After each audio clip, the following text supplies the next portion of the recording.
వ్యవసాయ క్షేత్రంలో KCR car drive చేశారు. ఫామ్ హౌస్ లో ఓమ్ని కార్ నడిపారు బీఆర్ఎస్ అధినేత కేసీఆర్. గాయానికి శస్త్రచికిత్స తర్వాత కేసీఆర్ ఆరోగ్యాన్ని పరీక్షించారు వైద్యులు.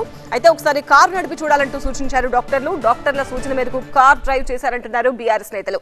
అసెంబ్లీ ఎన్నికల తర్వాత కేసీఆర్ తుంటి ఎముకకు శస్త్రచికిత్స జరిగిన విషయం తెలిసిందే. శస్త్రచికిత్స తర్వాత మెరుగైన వైద్యం కోసం కొంతకాలం రెస్ట్ లో కూడా ఉన్నారు బీఆర్ఎస్ అధినేత కేసీఆర్. అయితే హెల్త్ చెకింగ్ లో భాగంగా కారు నడపాలని వైద్యులు సూచించారు. దీంతో కేసీఆర్ కు ఇష్టమైన ఓమ్ని కార్ ను ఆయన స్వయంగా డ్రైవ్ చేసి తన ఫిట్నెస్ ని చెక్ చేసుకున్నారు.